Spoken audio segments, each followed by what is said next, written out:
by cutting back on my chemical fertiliser applications. We all know the price of fertiliser. I've been able to save a considerable amount of money there. By growing better quality grass, I've been able to save considerable money there, and that I'm growing better quality grass, but haven't compromised my thrive on the sheep or on the lambs. Hello, I'm Kieran Lynch and welcome to OviCast, the Teagasc Sheep podcast. Each episode will bring you latest insights, advice and technical updates for the sheep industry. As part of the Sustainability Week, we chat to Signpost programme participant John O'Connell on this episode to discuss how John has implemented the 12 steps to reduce gaseous emissions on his farm. We chat about the various measures he's implemented, from addressing soil fertility to better grassland management. John discusses the importance of animal health planning and his breeding programme has. We finish up the episode discussing his experience with over-sowing clover and the role he sees for it on his farm. We start off, however, with John giving a bit of background to his farming system. So I farm just out to the Ballinamore in County Leitrim. I have a lowland mid-season lambing flock of ewes, mostly Suffolk Belter, Suffolk Cross ewes, and I also have a contract rearing business, dairy heifers. John, you'd be quite highly stocked for the area. Obviously, grassland management performance is key to both of them systems. Yeah, it is, and it's also, this year in particular has been very challenging, as we all know. The weather hasn't played ball with us, but I suppose because I am so heavily stocked, it's important that I address these issues that we're about to talk about. Just let's put this a little bit in context. It's Signpost Week. We're talking about the 12 steps that can have an impact on sheep farms on reducing emissions. You've been on a journey over the last couple of years. You're probably still on it in terms of looking at ways you can improve productivity on your farm, reduce some of the costs.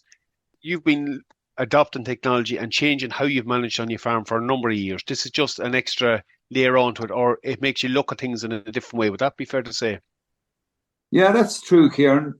Over the years, there has been many changes made, and if we just look at soil fertility alone, I suppose one of the big changes would have been the application of lime, and going back in with lime and trying to correct those pHs and bringing them back to where they need to be, from somewhere around 5.7, 5.8 up to 6.3 is where I like them to be at. I like my pHs up around 6.3. So that has changed over the last number of years. John, if we went back a couple of years before that, it's fair to say probably on a lot of dry stock farms, lime correcting soil pH is something that's been ignored to an extent. When did you embark on kind of tackling your soil fertility? The last 7 or 8 years, I've been soil sampling on a regular basis, and more or less have seen the pHs where they were at and where they needed to be. And just by changing those pHs and getting out of the lime, the benefit has been tenfold. I've freed up so much free nitrogen that was locked up on the ground, and a certain amount of P and K. Like John, you touched on the impact of it there that has had. How obvious was that to you from a production point of view, the impact of correcting our soil pH? So I've been soil sampling on a regular basis over the last number of years, but where I really see it is grass growth. The grass growth has improved an awful lot more, and growing an awful lot more grass by just correcting the pH and getting the lime out, which, relatively speaking, compared to your chemical fertilizers, the lime is very cheap, and it's good value bang for buck for what you're putting out. As I said, it releases so much nitrogen that's locked up on the ground, and in return for that, I'm growing an awful lot more grass. John, you touched on it there. It's the cheaper aspect of soil fertility to correct. Just in terms of the P and K, how was the situation like on your farm? What did you have to do to get your P and K indexes up? So my P and Ks were down somewhere around index 2, and some of them would have been index 3. Most of my P and Ks in recent years from soil sampling are up in index 3, and some will be up at index 4.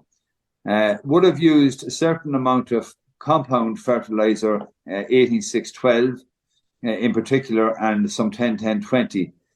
So I suppose using the compound fertilizer, as I said, 18-6-12, and getting the pHs right, putting out my lime, it has improved my P's and K's and got them up to where they need to be at.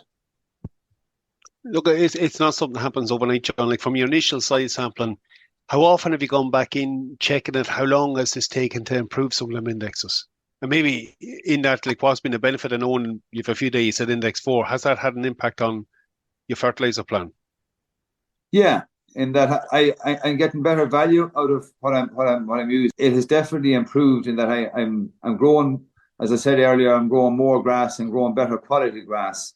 And this has been, I suppose, a work in progress for the last 10 years. So I would be soil sampling on a regular basis now, every 2 to 3 years. There's no benefit, I don't think, in soil sampling every year, but every 2 to 3 years going in and soil sampling at the appropriate times, namely during the winter months, December, January, before I go back out with any chemical fertilizer or slurry. And I can see where the peas and a lot of paddocks, the P's and K's are gone from, we say, index 2s up to index 3 and in some cases index 4. And that in turn has meant that I'm growing a lot more grass and better quality grass and into the shoulders of the year. I've seen that over the years because I've been measuring grass for the last 8 or 9, possibly 10 years. And I can see where back, we'd say 10 years ago, I was growing somewhere in the region of 7 or 8 ton of dry matter per hectare, whereas now I'm growing 13 to 14 ton of dry matter per hectare. It varies from year to year, but there's a big difference just by making a few subtle changes. And financially, it wouldn't have cost a whole pile of money. Look, it's something you're building on. Look, you touched on something here in terms of fertilizer. One of the changes probably you've seen in the last couple of years is you are using protected urea now on your farm. How has that had an impact on your management over the year? When you use the protected urea, and was it a big change for you? So I would have been using, for some years ago, I would have used urea. But I find that obviously protected urea, you have more flexibility in that you can use that throughout the whole summer and even during the dry period. Sunny weather, it's not an issue that you can still go out and use a protected urea. So I'm using, as far as my nitrogen application, it's all protected urea I've been using since 2000 and probably 18. I don't use any can-based products. But I'm still growing as much and more grass and a lot cheaper because of the fact that it's more bang for buck with the protected urea than it is with your can-based products. So really my chemical fertilizer program may have tailored and cut back my application a small little bit, in that I'm very, very careful of when I go with that first application. So maybe back a few years ago, before chemical fertilizers have increased so much in recent times, I may be going, say, mid to late February, early March, and maybe slightly less than a half a bag per acre. But I still go out and blanket spread all the ground, as I said, when ground conditions and weather allows, and try and get out maybe roughly 18 to 20 units of protected urea. John, would it be fair to say over the last season too, your overall nitrogen usage, despite the fact that stock rate has stayed more or less the same in your family, your overall nitrogen usage has probably cut back slightly? It's cut back a considerable amount. I've been very careful, I suppose, with how I use my organic material, my slurry. I'm using the less low emission slurry spreading, so I'm making more use of that nutrient on the farm, which is more or less free. So I'm able to cut back a bit on my chemical usage of for instance, last year I would have grown more or less the same amount of grass in 2022 as I would have in 21, and my fertilizer, as we all know, prices went up by 300%, and I was able to decrease or use somewhere less than about 40%. So I was more or less only using a little bit more than half the chemical fertilizer I would have used in the previous year. And I suppose that was to do with targeting paddocks that needed it most, and that's coming back to the soil fertility and soil analysis again, knowing what paddocks needed it most and being able to target those paddocks, and obviously going back out and replenishing any paddocks with P and K, that would be with slurry or with 8 and 6-12, where I would have taken a crop of silage off. John, you mentioned less technology there for the slurry. You're taking a lot of offcuts, obviously. There's grazing paddocks being taken out for silage. You're going out probably on grazing ground with slurry as well. Has the less method of spreading slurry had an impact for you, and is it a benefit, do you think? Yeah, without a shadow of a doubt, it's definitely working for me. That I'm going out and I'm getting small. The way I work it, Kieran, is I go little and often. So I try to go out on paddocks that I might have, say, taken a light crop of silage off. And in order to get the P's and K's replenished in those paddocks, I go out and spread somewhere in the region of 1,500 to 2,000 gallons of slurry using the low emission slurry spreading. By using that, I have 60% of the nitrogen less lost to the atmosphere because I'm using that system. So it works in that regard, and you can really see the benefits in grass growth after putting out that, as opposed to using, say, the conventional splash plate system. Also, by using the less and getting back in earlier to regraze that paddock and to get it back into the rotation for my sheep or for my lambs or both. Look, as something else you've done a lot on in the last couple of years is looking at your grazing infrastructure. You touched on there that your grass measuring.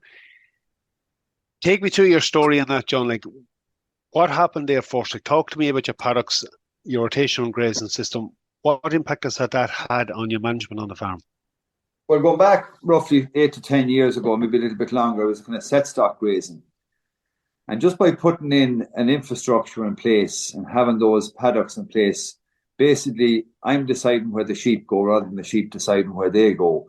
And it has made a massive difference on the farm in so many ways. One in particular is I'm growing an awful lot more grass. I'm growing an awful lot more better quality grass. So it's all about, I suppose we use the fancy word residency. So yours are going into a paddock. So if we go back to, we'd say 10 years ago, there was 6 permanent paddocks on the farm or fields. And that has been increased to 12 or 13 paddocks just on the home farm alone. And during the year, those paddocks, depending on where I'm at grazing, using pasture base, I can decide and determine how many days grazing is in that paddock. If there's 5 days grazing in the paddock, I split that paddock in two. So during the peak growing season, when it's hardest to manage grass, we talk from mid-May right through to the end of June, I might have that increased up to 20 or 24 paddocks by splitting those paddocks again with FlexiNet wire or whatever the case may be. So what I'm doing is I'm reducing the residency of the time spent in each paddock. So they're grazing the paddock out clean, they're grazing it down to a residual of 4.5 centimetres, they're moving on to the next paddock. And by using pasture base and by managing the paddocks with the infrastructure that's in place, I'm growing more grass, I'm skipping paddocks when needs be and taking them out, I'm growing better quality grass for silage, and have a cleaner sward coming back in on the next rotation for lambs coming in again. So it's tenfold just by putting the infrastructure in place and having those paddocks there. There's a payback is 10 times. It's a double win, John. You get that increased production, but you're getting better performance. And as you mentioned there, like a lot of your silage now is coming from offtakes. So both your sheep system and the contract heifer rearing, that's an important aspect of it too in terms of improving animal performance. Oh, without a doubt, yeah. I can see it in. As I said, I'm growing more grass, but I'm not compromising on animal performance. It's actually enhancing animal performance. Like I can see that my lamb growth rates are as good, if not better, than they were back years ago. And bear in mind, I'm stocked an awful lot heavier. So I'm stocked at somewhere in the region of 11 ewes to the hectare as opposed to 7 ewes to the hectare back, say, 10 years ago. But back 10 years ago, I would have been growing somewhere in the region of 7 tonne of dry matter per hectare, whereas now, just by making those subtle changes, I'm growing somewhere in the region of 12 to 13 tonne of dry matter per hectare. Look, what we chat about so far really focus on getting more out of the land, whether it be their inputs in fertiliser or actually improving the production or how we actually go about managing it. I suppose from a point of view of reducing emissions on the farm, if we flip over now and we look at the effect of your changes or what you've done different on animal performance, John, maybe like if we start at the basic bit of this, flock health, the importance of flock health on overall productivity, it also has a big impact though on the emissions on the farm, particularly in animals that aren't in top health. What have you looked at, or what do you think are the key areas from a sheep flock health point of view that you've addressed on your farm? Well, I think just to start off by saying flock health, a healthy ewe is a productive ewe. And if your ewe or your lambs are healthy, and by putting in place a few things like lameness, addressing the whole issue of lameness, addressing the issue of dosing and anthelmintic resistance and antimicrobial resistance, and looking at those, focusing on those key areas, it can make an awful difference to the health of the flock, and in return, the production of that flock. So, as I said, a healthy ewe is a productive ewe. So if we just take lameness alone, some of the changes I would have made with regard to lameness, I put in a foot bath, a batch foot bath, and every time the ewes or lambs are in the yard for whatever routine work that's been done with them, they automatically go through the foot bath. And that has paid off tenfold for me, in that in a month or 6 weeks of putting in that batch foot bath, my lameness had went down to something like 3%, 3 ewes in every 100. So that was a big change, and made such a difference to the health of the ewes, because obviously a lame ewe is not a productive or a healthy ewe. And secondly, the dosing, by going in and do fecal sampling. So, for instance, with regard to the worm resistance, worm or parasite control with the lambs during the year, I would go in and fecal sample, and on those fecal results, I decide when to go in and dose lambs. And it's an issue that I suppose we should all be looking at, is this anthelmintic resistance,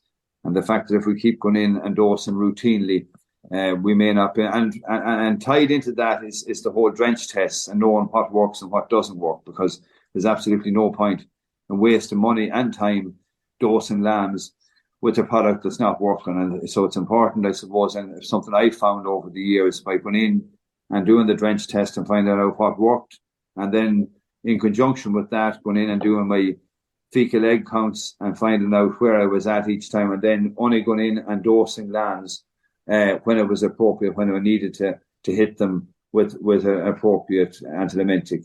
And then thirdly, I suppose, with regard to anthelmintic antimicrobial resistance, putting in a vaccination program in place. So for me in particular, it was Enzo and Toxo vaccine. Also, of course, I vaccinate for ARF, but using the different vaccines that are appropriate or applicable to the flock, and knowing what you need to go in with, that in itself can address the whole issue of antimicrobial resistance, which is something that's been looked at long and hard now, and we need to all look at it from I suppose, the industry point of view, that we need to be using less and less antibiotics. But John, like the three key areas you looked at that all have a direct impact on the animal's health and productivity, and the three areas are fairly simple to address by just putting the flock health plan in place. Yeah. And just exactly, by putting that flock health in place, and just by sticking to those three areas, it's simple but effective. So it's also important to communicate and liaise with your local vet and with your regional veterinary labs, and to make use of them. Like, so for instance, if you had an abortion storm and you're wondering why you have yours aborting, it's important to present those samples or fetuses to the lab, and to follow up on it, and to make sure you find out and get a definitive answer why you have these issues or why you have these problems. And I had to do that over the years. I had to find out what was happening, and as I said, to talk to my local vet, and in turn talk to the regional veterinary lab and see where I was at. And then from the results there, I could make an educated decision of where I needed to go and what vaccines I needed to use. Look, John, we're heading into October, so breeding is obviously taking place around the country. Talk to me a little bit about what happened in terms of the breeding policy on your farm over the last number of years. What's changed? What impact has that had? So I suppose I've been recording the genetics within the flock, and one big change, I suppose, that I'm going for Eurostar Index rams, 5-star rams on maternal and terminal sides, looking at what I need. And in particular, we just take the maternal side, and we're going for, say, 5-star rams maternal, and in turn the progeny from them is what I'm focusing on, to see what lambs I'm going to retain for the flock, and to try and improve the genetics within the flock. And then, of course, on the terminal side, for lambs that I'm finishing, looking at days to slaughter and trying to reduce days to slaughter all the time, and using the figures within the Eurostar indexes, and buying and purchasing 4- and 5-star rams if at all possible. what's important also with that is the decision you make, and of course your ram has a lot of input into the flock. He's 50% of the genetics within the flock. So what decisions of what rams you would use this year has a knock-on effect for the next 5 to 6, possibly 10 years within the flock. John, just in terms of output, like what's your target litter size weaning rate for the farm? So my target litter size weaning rate would be somewhere in the region of 1.8, and that's going to the factory. In order to get to that, I'd like to be scanning around the 2 to 2.1.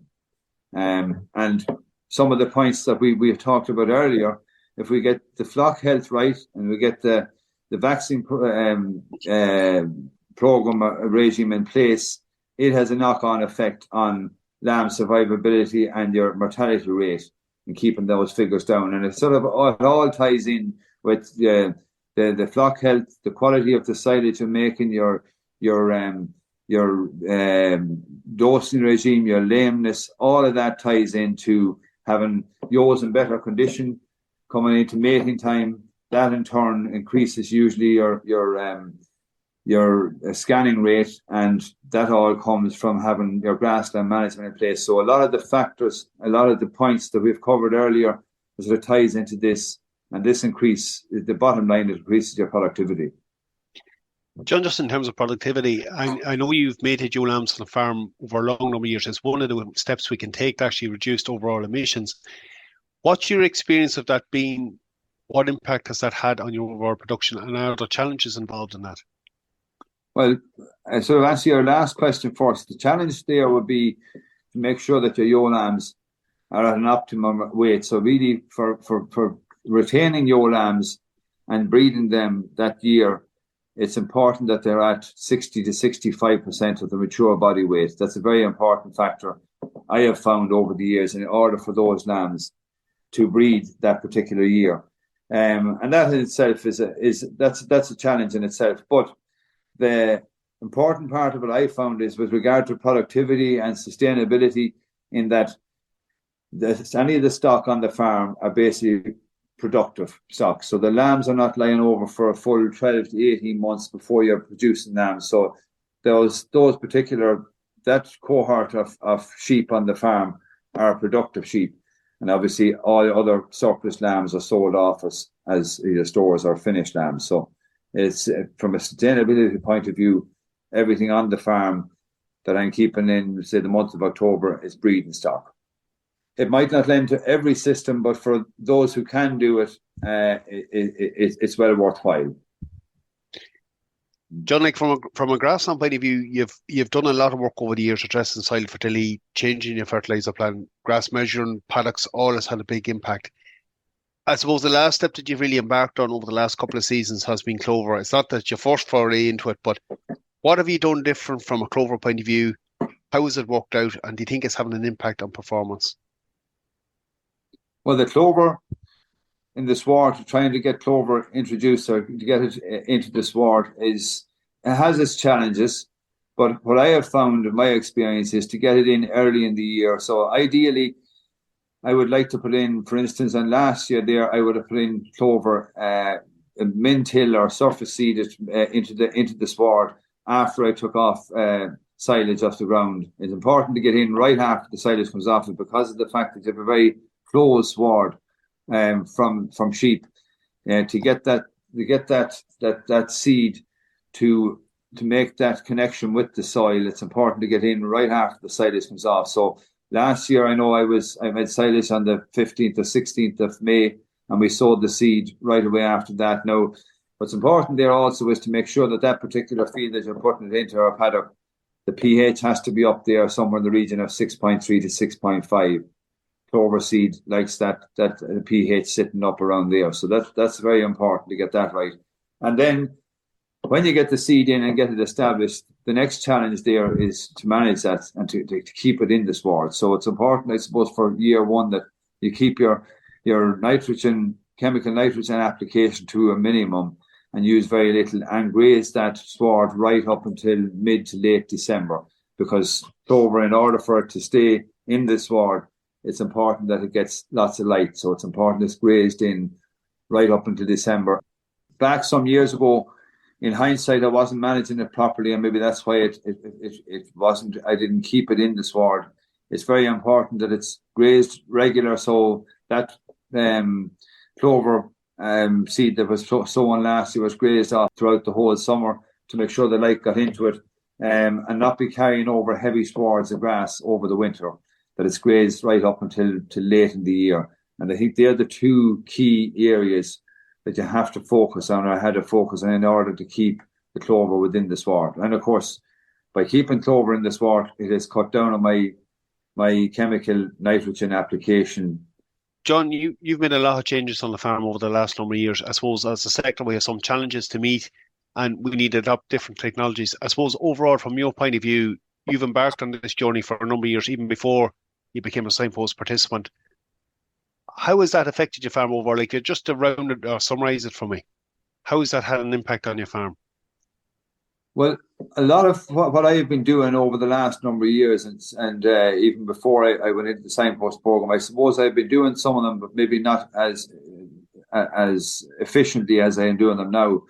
And I suppose lots of farmers out there doing exactly what I have been doing, and maybe to this same or greater extent. But the big differences I am seeing is productivity has improved, and bang for buck, and basically what's in my back pocket has improved. So by being able to cut back on my, just to give it a quick synopsis on it, by cutting back on my chemical fertilizer applications, we all know the price of fertilizer. I've been able to save a considerable amount of money there. By growing better quality grass, I've been able to save considerable money there, and that I'm growing better quality grass, but haven't compromised my thrive on the sheep or on the lambs, and also been able to cut back on my concentrate bill. So they're the key areas, I suppose. Fertilizer and concentrate are two key areas where we can save money, and without compromising on the health or the thrive or production of the flock or whatever is on the farm. John, look, really appreciate you taking out your time to come on with us today. It was a good synopsis of what you've done on the farm over the last number of years. Good chatting to you again. Thanks, Kieran. We leave it there for this week's episode. Good hearing from John again and catching up with him on how he's progressing and how he's implemented those various changes on his farm and the impact they're having. I have included the guide to 12 steps for sheep farms, so how they can reduce their gaseous emissions, in the show notes. It's worth having a look at. Very useful template if you're looking at farm planning, even on your own system. That's it for me for this episode. Again, for updates on our sheep programme, keep an eye on our Twitter page at Teagasc Sheep. I'm Kieran Lynch. Thanks for joining us. Don't forget to follow us for more episodes.